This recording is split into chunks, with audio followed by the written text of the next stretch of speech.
setelah menyelesaikan tentang sistem reproduksi tumbuhan atau sistem perkembangbiakan tumbuhan, sekarang kita lanjutkan ke sistem reproduksi hewan. Perkembangbiakan pada hewan juga terjadi baik secara aseksual maupun seksual. Hewan tingkat rendah dapat bereproduksi secara seksual dan aseksual, sedangkan hewan tingkat tinggi hanya bereproduksi secara seksual saja. Maksud hewan rendah, tingkat rendah dan tingkat tinggi di sini, kalau hewan tingkat rendah itu kita sebut dengan invertebrata, artinya tidak mempunyai tulang belakang. Kalau hewan tingkat tinggi itu vertebrata, artinya sudah memiliki tulang belakang. Perkembangbiakan aseksual pada hewan. Perkembangbiakan secara aseksual pada hewan invertebrata terjadi dengan cara membelah diri, fragmentasi, sporulasi, pembentukan tunas, dan partenogenesis. Membelah diri. Pembelahan diri dari satu sel menjadi dua sel yang baru. Ini kita ambil contoh di gambar, ini adalah amoeba. Ya, amoeba ini adalah hewan tingkat rendah, tergolong invertebrata. Yang pertama cuma satu sel, inti selnya juga satu. Kemudian sudah mulai melakukan pembelahan di fase kedua, inti selnya sudah hampir membelah menjadi dua. Yang ketiga sudah terbelah menjadi dua, sitoplasma juga udah mau ikut membelah juga. Kemudian terjadi proses keempat, kelima, dan akhirnya terbentuklah dua amoeba. Ya, ini proses membelah diri. Reproduksi dengan cara membelah diri hanya pada protozoa hewan bersel satu, misalnya amoeba, paramecium, dan euglena. Proses pembelahan diawali dengan proses pembelahan inti sel menjadi dua, kemudian diikuti pembelahan sitoplasma menjadi dua bagian yang masing-masing menyelubungi nukleus tersebut. Selanjutnya bagian tengah sitoplasma menyempit dan pemisahan yang membentuk dua individu. Pertunasan pembentukan tunas kecil yang serupa dengan induk. Tunas ini kemudian memisah dan menjadi individu baru. Contohnya pada Hydra, ubur-ubur pada saat berbentuk polip dan hewan dari golongan Porifera. Selain bereproduksi dengan tunas, Porifera juga dapat melakukan reproduksi secara seksual. Ya, jadi di sini yang digambar ini namanya Hydra. Ini kita contohkan, ini namanya Hydra. Ini tunasnya yang kecil. Jadi pasti rata-rata bertanya kenapa Hydra ini tergolong hewan, padahal dia seperti tumbuhan karena memang hidupnya menempel.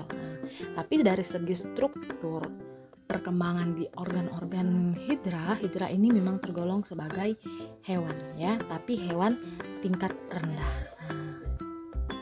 Dan cara berkembang biaknya juga dengan tunas. Kemudian pembentukan tunas kecil yang serupa dengan induk. Tunas ini kemudian memisahkan diri dan menjadi individu baru. Jadi itu ya. Kemudian fragmentasi. Fragmentasi ini perkembangbiakan dengan memotong bagian tubuh, kemudian potongan tubuh tersebut menjadi individu baru. Hewan yang melakukan ini biasanya itu cacing planaria, cacing tanah, dan bintang laut. Yang dicontoh ini adalah planaria, ya. Ini contohnya planaria yang persemulanya cuma satu, kemudian memisah, kepala misah, ekor misah, kemudian tumbuh kepala, tumbuh badan, yang ekor tumbuh kepala. Akhirnya terbentuklah dua individu baru. Jadi dia memotong segmen-segmen tubuhnya. Kemudian sporulasi. Proses pembelahan berganda atau pembelahan multipel yang menghasilkan spora. Hewan yang bereproduksi dengan sporulasi adalah Plasmodium. Ini yang pertama, kita perhatikan ada gamet jantan, ada gamet betina. Nanti akan terjadi fertilisasi sehingga membentuk zigot. Zigot akan membentuk ookinet, oosit, dan akhirnya terjadi proses sporulasi yang menghasilkan sporosit. Sporosit inilah yang nantinya akan terbentuk menjadi plasmodium yang baru. Plasmodium adalah protozoa bersel satu yang dikenal sebagai penyakit malaria, ya. Dalam siklus hidupnya, Plasmodium mengalami dua fase, yaitu fase generatif atau fase fase seksualnya dan fase vegetatif atau fase aseksualnya. Fase generatif berlangsung di dalam tubuh Anopheles betina, sedangkan fase vegetatif berlangsung di dalam tubuh penderita penyakit malaria ya. Ini untuk sekedar informasi untuk menambah pengetahuan kalian. Kemudian partenogenesis. Individu baru terbentuk dari telur yang tidak dibuahi. Nah, jadi partenogenesis ini telurnya tidak dibuahi tetapi terbentuk individu baru. Hewan yang mengalami partenogenesis adalah serangga, misalnya lebah madu ya. Jadi yang pertama kita perhatikan ini sel kelamin jantan. Maaf, ini sel kelamin betina. Nah, ini yang jantan ya. Yang betina itu memiliki 32 sel gamet. Nah, jadi dibagi menjadi 2 ada 16, sedangkan kalau ini sama 16. Kemudian satu yang dari 32 dibagi 16 itu akan ketemu lagi dengan sel gamet jantan sehingga terbentuklah individu baru. Nah, sedangkan ini kan tidak dibuahi. Yang ini dibuahi karena ketemu sel gamet jantan, ini tidak dibuahi, tapi dia mengalami partenogenesis sehingga juga terbentuk individu baru. Nah, ya.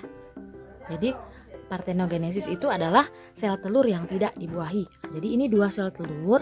Kalau ini cuma 1 yang dihasilkan, 1 dibuahi, 1 tidak. 1 juga menghasilkan individu baru, yang dibuahi juga menghasilkan individu baru. Itulah yang kita sebut dengan partenogenesis.